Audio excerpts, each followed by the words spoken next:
இன்னைக்கு நம்ம little super stars TV மொபைல்னு ஸ்கிரீன் அடிக்ஷன்ல முழுகி போகாம ஓடி ஆடி விளையாடி ஹெல்தியாவும் ஷார்ப்பராவும் வளரணும் இல்லையா? 50+ kids centric amenities. Stepstone Viram phase 2 kids themed apartments. Stepstone Viram Phase 2 காட்டுப்பாக்கம்ல premium 2 and 3 BHK apartments just 79 lakhs all inclusive.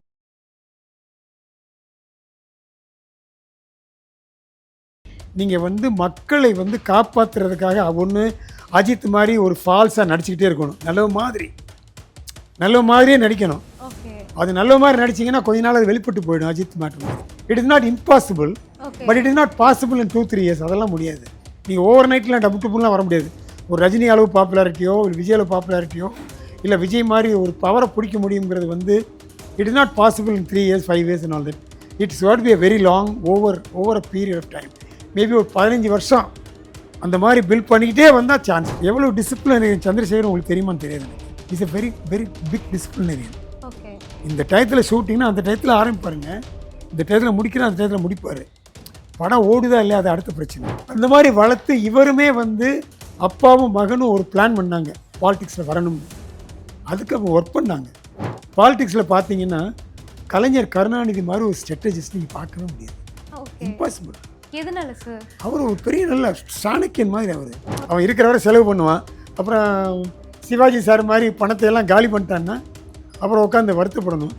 மாபெரும் நடிகருங்க. சிவாஜிக்கெல்லாம் அவர் பாலிடிக்ஸ் ஆரம்பித்ததுனால அவங்களுக்கு ரொம்ப ஏகப்பட்ட பிரச்சனை. அந்த மோகம் ஏன் கமல் சாருக்கு வரல, ஏன் விஷாலுக்கு வரல, ஏன் விஜய்க்கு வருது? அதுக்கு நிறைய காரணங்கள் இருக்குது. It is debatable. அதாவது விஜய்க்கு வர்றது மோகம்ங்கிறத ஒரு பர்சன்டேஜ் நான் ஒத்துக்கிறேன். பட் அதை விட முக்கியம் அவர் இமேஜ் பில்டிங். பேரும் 6 முதல் 60% வரை ஆடி தள்ளுபடியுடன் சூப்பர் சரவணா ஸ்டோர்ஸ், சென்னை, மதுரை, கோவை.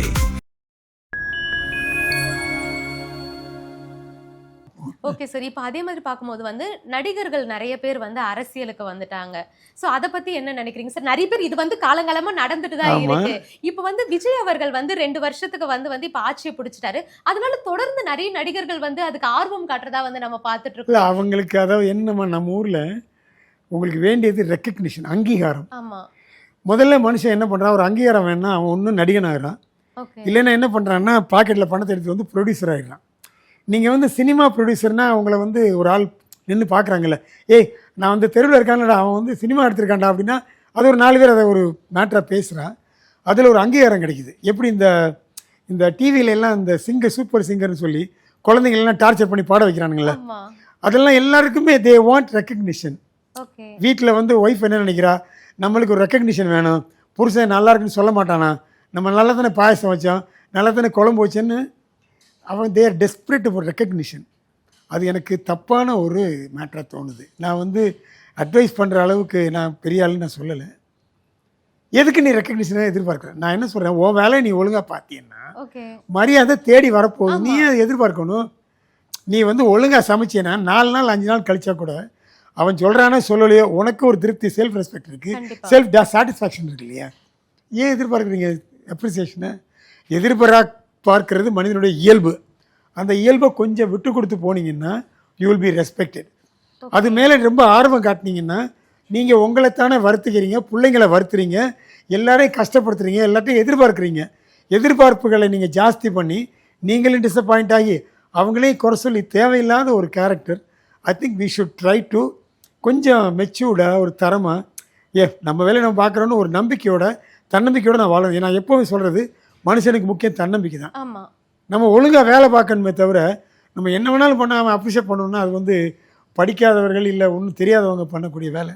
அதை பண்ணாதீங்கன்னு நான் சொல்லுவேன். ஓகே சார், அதே மாதிரி பார்க்கும்போது ஃபர்ஸ்ட் ராகவா லாரன்ஸ் அவர்கள் நான் அரசியலுக்கு வரப்போறது அப்படின்னு ஒரு பேச்சுவார்த்தை போட்டது. அப்புறம் நான் வரலன்னு அவருமே வீடியோ போட்டுட்டாரு. இப்போ தனுஷ் அவர்கள் ரசிகர் மன்றத்தை ஆரம்பிச்சு அதுக்கு ஒரு கொடி அனௌன்ஸ் பண்ணியிருக்காரு, ஒரு கூட்டம் போட்டிருக்காரு. ஸோ அதை பத்தி என்ன நினைக்கிறீங்க? இல்லை அதுதான் that is the way I think they should launch the பார்ட்டின்னு நினைக்கிறேன். ஏன்னா அவர் பார்த்துருப்பார் எல்லாரும் இப்படி தானே பண்ணாங்கன்னு. அவருக்கு என்ன ஞாபகம் வரணும் அப்படின்னா, ரஜினிகாந்த் என்ன பண்ணார், கமல் சார் என்ன பண்ணார், சிவாஜி சார் என்ன ஆனார், விஷால் என்ன பண்ணார் எலெக்ஷன் என்ன, அவங்களையெல்லாம் அவர் பார்க்கணும். விஜயவும் பார்க்கணும். அதாவது அவருக்கு தன்னம்பிக்கை வரக்கூடாதுன்னு நான் சொல்லலை, அவர் பார்ட்டி ஆரம்பிக்கக்கூடாதுன்னு நான் சொல்லலை. பட் நீங்கள் விஜய் மாதிரி புயல் மாதிரி 2 வருஷம் 10 வருஷத்தில் ஒன்றும் பண்ண முடியாது. You need to build an image like MGR. ஆமா. அதில் நீங்கள் நிறைய உங்களுக்கு வந்து நிறைய வேலைகள் பார்க்கணும். நீங்கள் வந்து மனசால மேலே ரெடி ஆகணும். அவளை விட்டு கொடுக்குற மனப்பான்மை ஒரு நடிகனுக்கு இருக்குமா அப்படின்னு எனக்கு தெரியல. அதுவும் தனுஷ்க்கு இருக்குமா எனக்கு தெரியாது. நீங்கள் வந்து மக்களை வந்து காப்பாற்றுறதுக்காக ஒன்று அஜித் மாதிரி ஒரு ஃபால்ஸாக நடிச்சுக்கிட்டே இருக்கணும். நல்ல மாதிரியே நடிக்கணும். அது நல்ல மாதிரி நடிச்சிங்கன்னா கொஞ்ச நாள் அது வெளிப்பட்டு போயிடும் அஜித் மாற்ற மாதிரி. ஸோ நீங்கள் நல்லவனாகவும் இருக்கணும் எம்ஜிஆர் மாதிரி. 4 பேருக்கு ஹெல்ப் பண்ணணும். ஒரு கிராமத்தை தத்திருக்கணும். எப்படி தெலுங்கு ஆர்டிஸ்ட்லாம் எடுக்கிறாங்க, மகேஷ் பாபு, ஜூனியர் என்டிஆர், இவங்கெல்லாம் ஒரு கிராமத்தை தத்திருக்கிறாங்க. இப்போ பவன் கல்யாணம் எப்படி வந்தார், மக்களோட மக்களாக சேர்ந்து அவங்களுக்கு ஹெல்ப்லாம் பண்ணி வந்தார். அந்த மாதிரி it is not impossible, but it is not possible in 2-3 years. அதெல்லாம் முடியாது. நீங்கள் ஓவர் நைட்லாம் டபுள்லாம் வர முடியாது. ஒரு ரஜினி அளவு பாப்புலாரிட்டியோ ஒரு விஜய் அளவு பாப்புலாரிட்டியோ இல்லை விஜய் மாதிரி ஒரு பவரை பிடிக்க முடியுங்கிறது வந்து it is not possible in 3 years 5 years and all that. It's what be a very long over a period of time. Maybe ஒரு 15 வருஷம் அந்த மாதிரி பில்ட் பண்ணிக்கிட்டே வந்தால் சான்ஸ் இருக்குது. Okay sir. இப்போ அந்த அளவு உங்களுக்கு பொறுமை இருக்குமா நம்மளுக்கு தெரியும். ஆமா. இப்போ வந்து நீங்க சொன்னீங்க அது வந்து ஒரு லாங் ப்ராசஸ், கொஞ்ச நாள்ல இது வந்து பண்ண முடியாதுன்னு. பட் விஜய் சார் வந்து ஒரு 2 yearsல வந்து பண்ணிருக்காரு. அது எதனால நினைக்கிறீங்க சார்? ஓகே, விஜய்ங்கிறவருக்கு வந்துங்க எங்களை மாதிரி ஒரு 10 பேர் அவர் நல்லவர்னு சொல்லிக்கிட்டே இருந்தாங்க. ஓகே. இப்போ நான் எப்படி அஜித்தை கிரிட்டிசைஸ் பண்ணேன். ஆமா. இப்போ நான் வந்து விஜய் காக்கா பிடிக்கிறக்கா நல்லவர்னு சொல்லலை. அவர் எனக்கு படம் பண்ணியிருக்காரு. எனக்கு அவங்க அப்பாவும் தெரியும் அம்மாவும் தெரியும். அவங்க வளர்ப்பு விதம் எவ்வளோ டிசிப்ளினரியன் சந்திரசேகர் உங்களுக்கு தெரியுமான்னு தெரியாது எனக்கு. Is a very very big disciplinarian. Okay. இந்த டயத்தில் ஷூட்டிங்னா அந்த டயத்தில் ஆரம்பிப்பாருங்க, இந்த டயத்தில் முடிக்கிறேன், அந்த டயத்தில் முடிப்பார். படம் ஓடுதா இல்லையா அது அடுத்த பிரச்சனை. பயங்கரமான ஒரு டிசிப்ளினரியன். அவருடைய பையன் அந்த அம்மா ரொம்ப நல்லவங்க. யார், விஜய் அம்மா. அவங்க வளர்த்துருக்காங்க பிள்ளைய, சின்ன பிள்ளையில 20 வயசுக்கு மேலே பிள்ளைய வளர்க்க முடியாது நம்ம. அவங்க அந்த between the years of 3 and 20 or whatever அவருக்கு ஒன்று இன்கல்கேட் பண்ணியிருப்பாங்க. ஒரு குருகுலம் மாதிரி, டே தம்பி இப்படி தான் பண்ணணும் அப்படி தான் பண்ணணும்னு ஒரு அது வந்து அந்த பசுமர தாணி போல் பதிஞ்சிடும் சின்ன பிள்ளையா இருக்கையில் சொல்கிறது. ஸோ அந்த மாதிரி நல்ல விஷயங்களை சொல்லி நல்லா வளர்த்துருக்காங்கன்னு நான் நினைக்கிறேன். எனக்கும் ஓரளவு தெரியும் அவங்கள. அந்த மாதிரி வளர்த்து இவருமே வந்து அப்பாவும் மகனும் ஒரு பிளான் பண்ணாங்க பாலிடிக்ஸில் வரணும்னு. அதுக்கு அவங்க ஒர்க் பண்ணாங்க. பாலிடிக்ஸ் உள்ள நுழையலை தவிர என்னென்ன வந்ததோ இன்னல்களை சந்தித்தாங்க, தடைகளை எல்லாம் தாண்டினாங்க. இவர் இமேஜ் புல் பண்ணிட்டே இருந்தார், படங்கள் நடித்தார். இவருடைய சம்பளம் வந்து இந்தியாவிலே நம்பர் 1 நடிகரானார். சம்பளத்தில் இன்றைக்கி நம்பர் 1 அவர் தான். அவருக்கு அப்புறம் தான் ஹிந்திக்காரங்க, ரஜினிகாந்த் எல்லாருமே அவ்வளோ பெரிய சம்பளம் வாங்கிட்டார். ஸோ இது எல்லாமே ஒரு மனிதனுடைய மனசில் வந்து எண்ணங்களை வந்து உருவாக்கும். See it moles you. ஒரு ஒரு ஒரு ஒரு ஒரு லெகசி இருக்குது, உங்கள் அப்பா இருக்கார், அப்புறம் உனக்கு பணம் இருக்குது, உங்களுக்கு நல்ல பேர் இருக்குது. அந்த இப்போ எனக்கு ஒரு நல்லதுன்னு சொன்னால் நான் என்ன பண்ணேன், அடுத்து இன்னும் நல்லதை பண்ண தான் பார்ப்பேன். அது வந்து தட் வில் இது என்னை மோட்டிவேட் பண்ணும். அந்த மாதிரி விஜய் மோட்டிவேட் பண்ணியிருக்கு நிறைய மேட்ரு. அவர் நல்ல நல்ல ரோலாக பண்ணி அவர் கில்லியிலேருந்து என்னென்ன ரோல் பண்ணார், எப்படியெல்லாம் பண்ணார் அப்படிங்கிற நம்ம பார்த்துக்கிட்டு இருந்தோம். ஸோ அவர் ஒரு நல்ல இமேஜு, வெறும் இமேஜாக மாதிரி இல்லாமல், வெறும் நடிகனாக இல்லாமல் ஒரு நல்ல மனிதர், எல்லாரையும் மதிக்கிறாரு, ப்ரொடியூசரை சாவடிக்கிறது இல்லை, இதெல்லாம் வந்து இட் பில்ட்ஸ் த கேரக்டர்மா. அது ஒரு ஒரு சின்ன பிள்ளைங்க மத்தியில் காமெடி நிறைய பண்ணார்.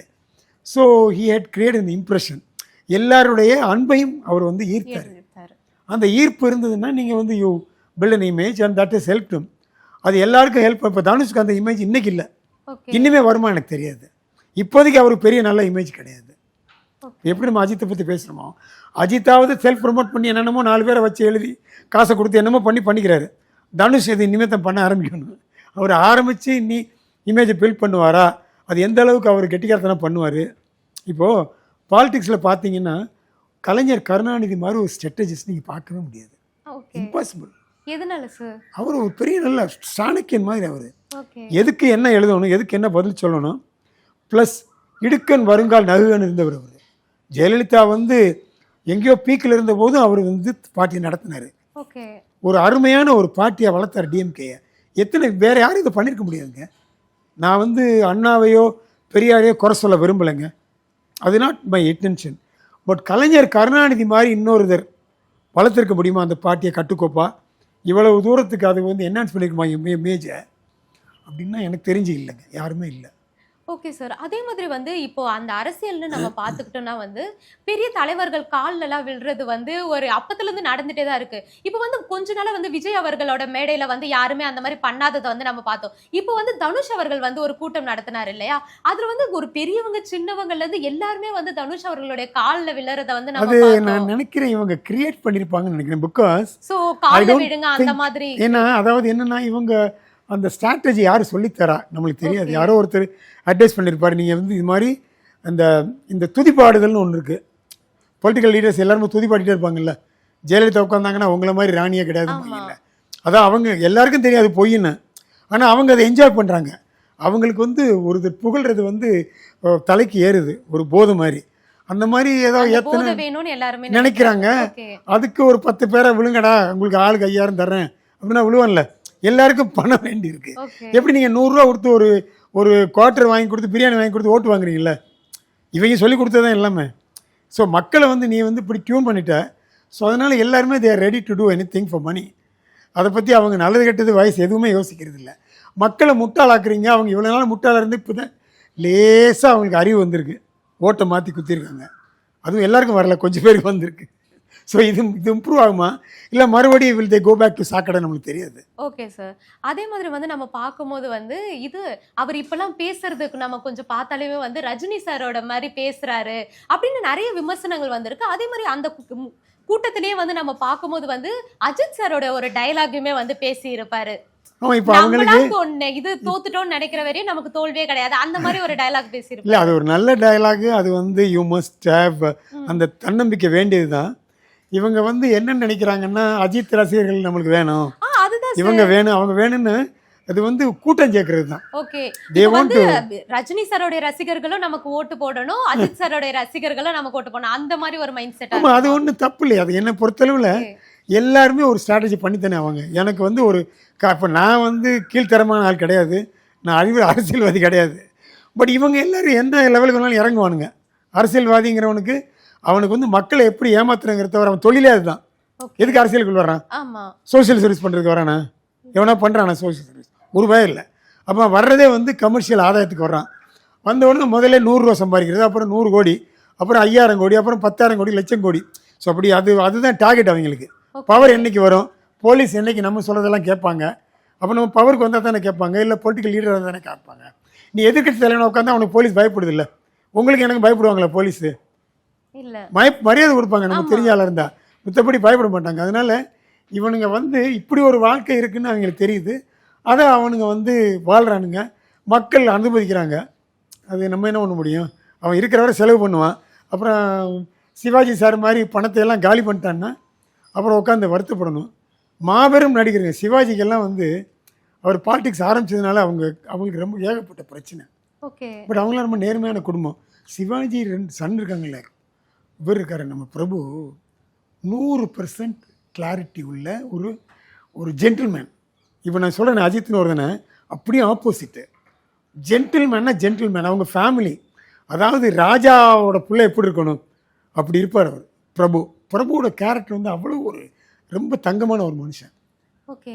100% ஜென்டில்மேன். ராம்குமார் அப்படி தான். அப்படி ஜென்டில்மேனாக இருக்கிறதுனால தான் அவங்க சினிமா ப்ரொடக்ஷன்லாம் அவங்களுக்கு கை கொடுக்க மாட்டேங்குது. சினிமா வந்து ஜென்டில்மேனுக்கு கை கொடுக்காது, ஃப்ராடு பயிர்களுக்கு தான் கை கொடுக்கும். பணத்தால் மரியாதை வரும், அதெல்லாம் வரும். பட் அதனால் இதெல்லாம் வந்து அவனுங்க இதெல்லாம் ஒரு மேட்ருன்னு பண்ணுறானுங்க. அவனுக்கு ஜெயிக்குது, மக்கள் நம்புகிறாங்க. ஏதோ ஒரு கூட்டம் சேருது. அந்த கூட்டத்தை நம்ம அப்படியே இன்க்ரீஸ் பண்ணிட முடியுமா? 100 பேராக இருக்கிறது 5000 பேரை மாற்றுறது, 5000 50,000 மாற்றுறது. அதுக்கு என்னென்ன வழி இருக்குது, அதுக்கு என்ன எங்கேருந்து பிடிக்கலாம் அப்படி பார்ப்பாங்க. அதை சப்போர்ட் பண்ணுறதுக்கு 4 பார்ட்டி இருக்குது. இப்போ நிறைய பார்ட்டி வந்து தே நீட் பீப்புள். இல்லை, ஒரு நடிகை இருந்தால் உடனே எடுத்துக்கிறாங்கல்ல எல்லாத்துலேயும். எனக்கு வந்து நீ வந்து கொள்கை பரப்பாட்சியாளராக வா, இந்த தலைவேறுன்னு அவங்களுக்கு வந்து ஒரு சின்ன ரெக்கக்னிஷன் இருக்குது. அதை அவங்க கேபிட்டலைஸ் பண்ண பார்க்குறாங்க. ஓகே சார், இன்னைக்கு நிறைய விஷயங்களை எங்க கூட பகிர்ந்துக்கிட்டீங்க. உங்களுடைய நேரத்துக்கு ரொம்பவே நன்றி சார். தேங்க்யூம்மா.